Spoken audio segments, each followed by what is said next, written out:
ദയാവധത്തിന് അനുമതി നൽകണമെന്നാവശ്യപ്പെട്ട് കരുവന്നൂർ സഹകരണ ബാങ്കിലെ നിക്ഷേപകൻ മുഖ്യമന്ത്രിക്കും ഹൈക്കോടതി ചീഫ് ജസ്റ്റിസിനും തൃശൂർ മാപ്രാണം സ്വദേശി ജോഷിയാണ് അപേക്ഷ നൽകിയത്. 80 ലക്ഷത്തോളം രൂപ നിക്ഷേപമുണ്ടായിരുന്നെന്നും ചികിത്സയ്ക്ക് പോലും പണമില്ലാതെ ദുരിതത്തിലാണെന്നും ചൂണ്ടിക്കാട്ടിയാണ് ജോഷി കത്തയച്ചത്. 20 വർഷത്തിനിടയിൽ 2 തവണ ട്യൂമർ, 21 ശസ്ത്രക്രിയകൾ, ജീവിതം മുന്നോട്ടു പോകാൻ കഴിയാത്ത അവസ്ഥ. കരുവന്നൂർ ബാങ്കിൽ നിക്ഷേപിച്ച സമ്പാദ്യം മുഴുവൻ നഷ്ടപ്പെട്ട സ്ഥിതിയിലാണ്. താനും കുടുംബവും വലിയ പ്രതിസന്ധിയിലാണ്. ആയതിനാൽ ദയാവധത്തിന് അനുമതി നൽകണമെന്നാണ് മാപ്രാണം സ്വദേശിയും മുൻ CPM പ്രവർത്തകനുമായ ജോഷിയുടെ ആവശ്യം. ഞാൻ കടമല്ല ചോദിച്ചത്, ലോണും അല്ല ചോദിച്ചത്, എൻ്റെ പൈസയാണ് ചോദിച്ചത്. അത് തരാൻ പറ്റില്ല.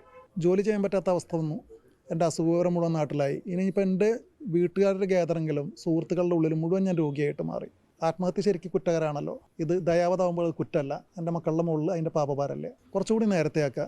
അത് സർക്കാരും ചീഫ് ജസ്റ്റിസും അറിഞ്ഞിട്ട് ചെയ്യാം. 84 ലക്ഷം രൂപയോളം തൻ്റെതായി സഹകരണ ബാങ്കിലുണ്ടെന്ന് ജോഷി വ്യക്തമാക്കുന്നു. പണം ലഭിക്കാൻ മുട്ടാത്ത വാതിലുകളില്ല. ഇടയ്ക്ക് ചെറിയ തുക തിരികെ നൽകി. പണം ആവശ്യപ്പെടുമ്പോൾ CPM നേതാക്കളിൽ നിന്ന് ഭീഷണിയും പരിഹാസവുമെന്ന് ജോഷി പറയുന്നു.